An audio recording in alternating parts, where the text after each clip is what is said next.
miss this shot, you're not just letting me down, you're letting your whole team down too. This game is tied, right? Also, asshole coaches and you, Coach Gaines, from my actual baseball youth.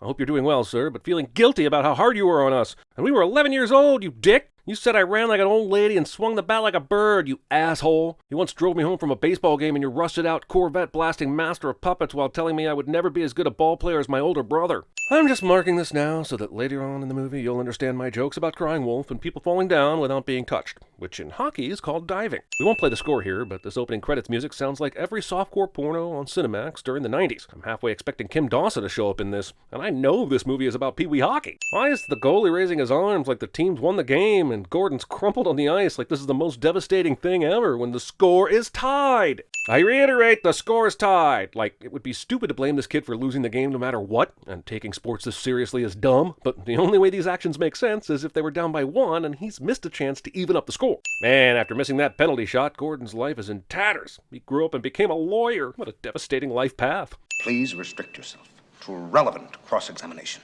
Your Honor, the applicability of societal intent vis-a-vis individual action is well established. You know how often we pause on newspapers and show you a bunch of rambling nonsense underneath a headline? Yeah, that's what Emilio Estevez's dialogue is here. 30-0, I remain undefeated. Oh, I've seen this movie. Don't we find out that Gordon's dad is the devil? And the reason he wins all the time is because he's got the blood of Satan pumping in his veins and he can pick sympathetic juries? Can't wait until Al Pacino shows up and tries to mate Gordon with his half-sister. He's drinking and driving in Minnesota snow, and he's going to get busted and forced to coach a youth hockey team and learn some shit about humanity, and I will still be mad that he is drinking and driving. If you gets arrested for drunk driving, I think that ought to keep you from serving in the U.S. Congress at least a little, and also keep you just shy of being the coach of some nebulous U.S. youth hockey team. Also, what does it say about youth hockey that you were forcing DUI assholes to serve as coach? It was like in Hardball when they made degenerate gambler Keanu a Cabrini Green youth baseball coach and just locked the out that he turned into a decent person around the same time. How is pairing degenerates with youth sports a win for either group? The charges against Mr. Bombay are driving under the influence. Are Frank, Gordon, and this judge the only people who ever work cases in this town? What are the chances Frank would be prosecuting Gordon's DUI with the same judge? He went to White Castle? God, this guy deserves everything he has coming. Christ. They have no case. Frank Cuddy just wants my scalp. I found a loophole. If they have no case and dude just wants your scalp, why do you need a loophole? F***ing lawyers, man. I saw you driving drunk, dude. It happened. Literally speeding up the footage during a comical chase scene like you're goddamn Benny Hill. This asshole runs through the pipe even after the kids have already made their way through it, and there's clearly a way around it. You obviously in the wrong hood. This is a weird line. He goes on to tell Gordon to get his vanilla booty out of there before he uses his eyes as hockey pucks, and then the movie cuts to a bunch of white kids laughing. Just so you know, you really suck. Movie sports team is so bad that they are clearly hopeless, and it will be total bullshit that they are ever good cliche. The Pink Meister, Mr. Rebel Rouser, bashing the fuck open to Jesse Rooney. Rob Schneider should sue this movie. The movie tries to become the single most obnoxious film of 1992, and this is the same year Beethoven came out. I could kill one of them just to set an example, son! The movie is too family-friendly to let him do that. Of course, someone farts in the car, and we all know how hilarious that is. Charlie's mother lectures Gordon about how the car could have fallen through the ice, and Gordon insists that the ice is safe, and he's positive about it. And then the movie misses the obvious chance to end the scene by having the car fall through the ice. Or they shot it and inexplicably left it on the editing room floor. We are still firmly in main character is in over his head territory here. This should have written itself. This is one of the worst aspects of the underdog sports movie formula. We see the reluctant coach meet his team for one practice, and the next thing you know, there's a game. And yes, we know Gordon is an asshole now, and he doesn't care, but I honestly don't understand why movies waste time on the coach not giving a shit when we all know he will give a shit later portion of the movie. The fact that he's driven to win at all costs, and he's given a terrible team to manage, is more than enough conflict to get a movie going without all this nonsense. It's not enough that the Ducks suck. The opposing team also has to be full of bullies. This never-ending string of championship banners is pretty ridiculous, but it's even more ridiculous that a team this dominant lost the one in 1973 because Gordon missed a penalty shot when the game was tied. These banners represent a dominance that would have overcome something like that. I mean, were they playing a Russian Pee Wee hockey team that year? Oh boy. I wish they would take that one down. Don't you? I don't understand these f***ing banners. It suggests that this is the home arena of the Hawks, since the banners are all championship except the one Gordon f***ed up. The banners don't even say the name of the team, so we have to assume this is a Hawks facility, which is ridiculous given the nature of Pee Wee hockey. The teams don't all have their own home ice rinks. But then you go back, there's a banner calling this parade arena proud home of the Hawks. And as stupid as it is that this movie thinks Pee Wee hockey teams have their own arenas, the real sin is that Gordon didn't know he was playing the Hawks until the team came out on the ice. It's up to you, Gordon. Previously on the Mighty Mighty Ducks. What's this? The Oreo line? Mixing Oreos with racism. Haverman. It's hockey. Yeah, that's why it's annoying. Goalie, goalie, goalie. It cannot be legal to allow kids to play with such dangerous equipment. They can't even skate.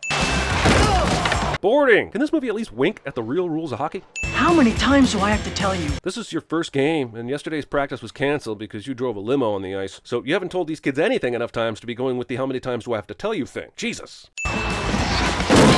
Cross-checking! This movie's hockey consultants were clearly backgammon players. Nice fan, Charlie. Keep swinging. Maybe I'll give him a cold. What an absolute dick. This guy's less likable than the bullies in this movie. It's not worth winning if you can't win! The That doesn't even make sense. Are you saying a buzzer-beating basket doesn't matter, since it wasn't to put the team up by 30 points instead of 1? I think some non-sports doofus wrote this line because he's a non-sports doofus and thinks this is how evil coaches talk. And there are plenty of evil coaches in the world, but none of them ever said it's not worth winning if you can't win big. That's cartoon talk. Come on, let's talk about this. Be civilized. Come on, please. At this point, 8-0 in the first period. I honestly don't know how you can be up for this game anymore. This is like if you're a huge fan of lions and they slaughter a deer and you're still cheering when there's nothing but a rib cage on the ground. Giving up. Yeah, it's not like you coach us or anything. He literally just became your coach yesterday afternoon, dude. Chill. Oh good, the asshole championship team are not only bullies on the ice, but off it as well. And apparently skate around town in the same busted alleyways the poor team does. Also, bullies on rollerblades. We're gonna cheat. We gotta make those balls look real. Gordon sees that his team sucks, so the first thing he tries to teach them is how to get phantom tripping calls. But if that skill is teachable, isn't like passing and shooting? Take the fall. Act hurt. Get indignant. This is what my college girlfriend eventually had to start screaming at me in order for me to be able to... Grab your eye like it's cut, and then hit the ice.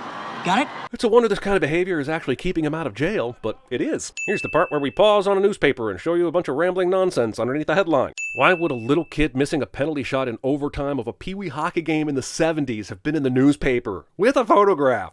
You scored 198 goals in that season, Gordon. What the f***? Even if he scored 8 goals a game, that would be a 25-game season. For Pee-wee hockey! Most college hockey teams barely play that many games. But you really flew on that ice, Gordon. I guess it's lucky Gordon has a father figure type who just happened to be watching him coach his first game, and Gordon noticed him as he was walking out, and the guy knew he would come visit him later so he could relearn his love of hockey again. It's not about winning, Gordon. It never was. Just show them how to play, show them how to have fun. I'm sorry, but this message was pounded into people in sports movies throughout the 90s, and it doesn't tell the full story. What these messages always forget to say is it's not about winning at all costs, and that having fun means winning sometimes. I figured 9.5 was your size. You know, from a distance, while I was busy being disappointed in you. I figured, yeah, 9.5. I've been making skates a long time. And now he's apologizing to Charlie and his mom. The skate-making Scandinavian's pep talks must be pure magic. He's gone from self-centered dick munch to Pee-wee hockey Jesus in 7 hours. You're sorry. Eavesdropping. I don't have much to say about the tomfoolery going on in the hockey store, but I will say the sin for this scene is Marky Mark and the Funky Bunch's Good Vibrations, which exhorts you to feel it, feel it. That's Tommy Duncan. He's in my science class. So wait, we saw Gordon apologize to Pacey a minute ago, but what did he do for the Hall family? He seemed pretty adamant to take his kids off the team because of Gordon's cheating strategy. I guess apologizing to one guy equals apologizing to the whole team, so cool. Mom isn't gonna like this at all. How the f*** is she on the team if she hasn't even asked her parents yet? I thought that was like a requirement. Someone needs to sign a waiver, I'm sure of it. Look at all these wasted eggs. I suggest that hungry people and chickens not watch this movie. Hazing. I am Goldberg, the goalie! That was easy. What happened to your dad? Disney happened. But also, don't ask kids of single mothers this. You're literally saying, please regurgitate some kind of trauma for me. How did we get to the tickling part of the coach-player relationship this fast? And, is that even a thing? Where'd you learn to shoot like that? Here we go with another piece of the formula. This team Gordon coaches sucks, but all it needs is one guy who can shoot the puck. And with a new outlook Charlie and a couple of other new players we know nothing about, this will suddenly be a winning team. This is why you don't rollerblade through malls, Fulton. Also, Fulton survives this. He knocks this lady and her purchases into the fountain and meekly says sorry as he passes by. What a f***ing menace this hockey team is. That's f***ing stealing. The Ducks? We're the Ducks? Man, what brain dead jerk came up with that name? Wait until you hear about Disney calling their National Hockey League team the same name the following year. And employing that rat bastard Corey Perry. I'll have you know, Peter, that the duck is one of the most noble, agile, and intelligent creatures of the animal kingdom. Citation needed. Have you ever seen a duck fly? It is the very opposite of graceful and agile. They don't even have teeth. Neither do hockey players. Wait, his mom is here? Why is his mom here? No one else's parents are here. I'm gonna bang you later, face. What the hell are they doing? 1992 Disney hockey movie inspires The Room. Wait, they taught him to skate in a couple hours at the mall? It's cute that one of the practice shots breaks the glass, but now they can't play this game until the glass is replaced. And I don't think the Pee Wee League staffs glass-changing dudes during games like the NHL does. That practice shot just ruined the game, and honestly, the league probably gives the L to the Ducks. Quack! Quack! Guys, something's wrong with my TV setup. The sound coming out of my speakers made it sound like Gordon starts a quack chant to inspire his players. That can't be right. So I'm going to spend $15,000 on a new rig today. The Ducks score a goal and the crowd goes wild. Wait, how the f*** do they have this many fans and parents? But they were wearing newspapers for pads in the last game we saw. Wait, how's it already 2-1? So are the Cardinals' early goals not part of the story in any way? Did Gordon give his players some wise words not to panic and play your game and like that? There's 30 seconds left, and did they not put Fulton in the game before now? What the hell? He makes 1 out of 5 shots. Practice even proved this. Put him on the first line and tell him to shoot constantly. America's #1 hockey publication puts a story about a winless Pee Wee hockey team tying another team on its front page. Sponsored by Coke! Everyone but the last 2 teams are in, remember? If you're going to let that many teams into the playoffs, why not just let every team in the playoffs? So, you beat the Huskies, and you make the playoffs. Man, if Gordon can't figure this out on his own and needs the Scandinavian skate-making sporting goods guy to tell him, the Ducks are f***ing screwed. The skate guy should be coaching this team, and you will not convince me otherwise. They redrew the district lines last year. Hockey mandering. You can see here on the map, it's very clearly delineated. And yet somehow the ultra-competitive Minnesota Pee Wee Hockey League overlooked this clearly delineated district map when it came time to pick players. That's right, Coach. They are losers. We hate losers, don't we? They don't even deserve to live. We're about to find out that the Ducks are about to play a game against some other team in about 30 minutes. So why are the Hawks on the ice? I'll tell you why, so that the movie has an excuse for this conversation to take place in earshot of 2 Ducks players. This eavesdropping is all sorts of let's make the protagonist fight so we can move on to the third act bullshittery. Also, you kids are going to have to go to timeout for eavesdropping while unaware of sarcasm. I admit it's a rare occurrence, but learn sarcasm, you If we make it to the playoffs, he could be a big help. If all of a sudden you don't think we're good enough? You are not good enough! An entire team had to get the measles for you to even qualify if you beat the Huskies. Forget it, cake eater. Minnesota insults. He watches several players walk out on him instead of just explaining sarcasm to them. Come on, Terry. That's another thing. When Jesse went out with Peter to eavesdrop on Gordon, where was his little brother? That's sort of how random that eavesdropping was. It's like they forgot he had a brother in that scene. Ducks forfeit, Flames you win. But we were told that if the Ducks beat the Huskies, they would make the playoffs. Is this another game just before the Huskies game? Because technically the Huskies could improve their record, where beating them wouldn't send the Ducks to the playoffs. Yeah, the Huskies suck too. We saw their record was like 1-11. So the chances of them winning another game are low, but this is the movie wanting to break off another piece of that drama cake and eat it too by forfeiting their next to last game. You know what that makes this movie? A cake eater. You know, she has many fine qualities that men find attractive. E-harmonizing your mom. Also, it's been about a few weeks at best, kid. Pump the brakes here. There's way more evidence Gordon Bombay is a piece of shit than there is he'd be a good mate for your mom. As they fight about the hockey coach, I'm only just now realizing they're all in the same exact class? Not just the same grade and same school, but the same exact classroom? Half this classroom is Ducks players. These assholes are going to get back together after fighting in the classroom. What a bunch of dicks. The league did make one condition. What's that? That you withdraw your protest. So, wait. The league made a deal that as long as Gordon withdraws his protest, the Hawks get their star player back and the league redraws the district lines for next year, probably in favor of the Hawks. But what's Gordon's protest? We've heard nothing about the Hawks forfeiting their wins unless Banks plays for them in the next game. I'll expect to see him at our next game. No way! So what does Gordon get by withdrawing his protest? He gets absolutely nothing. I'm sure deals are struck like this all the time and is always unfair, but why would Gordon drop his protest for absolutely nothing? Are you prepared to lose your job over some kids? Some game? First off, I don't understand why Ducksworth can't fire him and replace Gordon on the hockey team, since he was the one who put him on the team in the first place and funded all their equipment and shit. Second off, I thought Gordon was already replaced by Mr. Hall, since none of the kids want to play for Gordon because they can't understand sarcasm. There's some students here that I'd like to see. Who are you? I'm their hockey coach. Oh, sure, they're only in detention, so yes, go talk to your hockey players. That's not out of the ordinary. You said we didn't deserve to live. Carp, I was being sarcastic. You know what that means? Hell-ass Christ, dumb Dan. Had this conversation in the locker room a couple days ago, dude. Look, people younger than me, I understand your generation reveres this movie as an absolute classic, but that is purely driven by nostalgia. 100%. Because this movie is objectively terrible. Add 10 sins for the kids who won't accept it. I made you guys, and I'm sticking with you. He totally interrupted their chalkboard punishments for disrupting class, and then gets them out of detention to go practice hockey. The Ducks pass it to each other, avoid passing it to Agent Adam Banks, and the scoreboard just told us it was the second period. So has this been a problem the whole game? Why hasn't Gordon told his kids to pass to him yet? Or is this somehow the very first time this has come up? Now he scored a goal, and nearly everybody except Jesse likes him now. So it would seem to be a huge boost to this team to get Adam some more pucks against this lousy team they're playing. But no, the game somehow gets deep into the third period, it's still tied, and no one's learned any lessons. This guy used to rule in Pee-wees. Oh, yeah? I heard you're a farmer. So wait, this is the guy that Basil McRae had to confirm was Gordon Bombay just a second ago? So does he regularly talk about Gordon in front of Mike Madonna? Also, this people switching some other occupation for lawyer joke that a couple of people make in this movie whenever they talk to Gordon must have really killed at the table readings for them to do it more than once. Practice.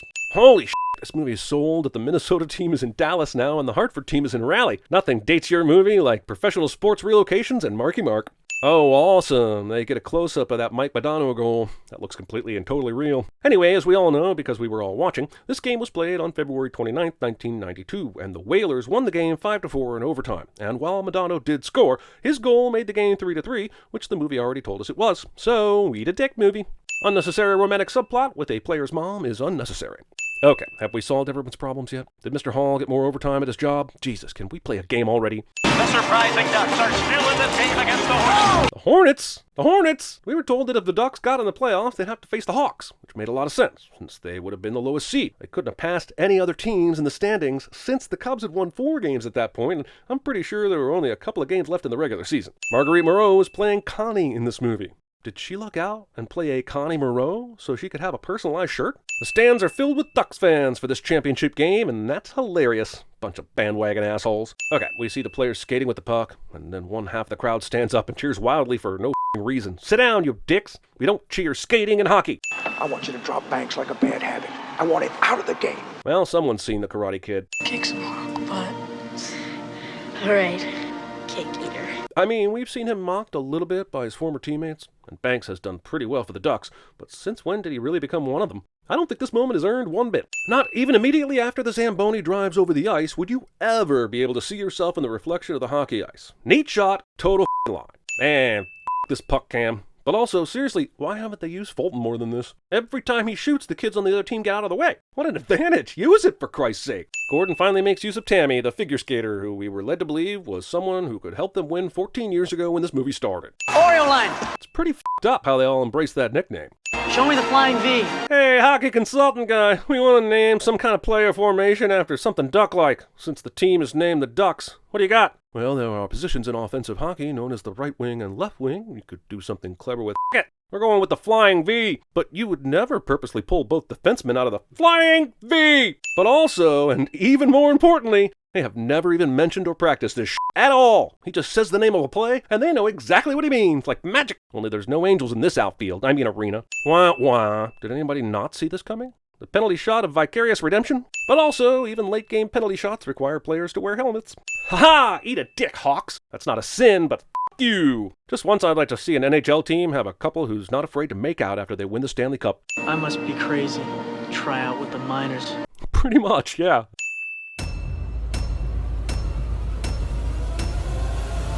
You suck, you jackass. Do you want to know how CinemaSins started? Or do you want to see pictures of me, Jeremy, the voice of the narrator, as a kid? What about stories of me growing up as a preacher's kid who wasn't allowed to watch movies? What about me telling wild stories from my days as a movie theater manager? What about actionable advice for aspiring YouTubers? Guys, I think you better buy this book.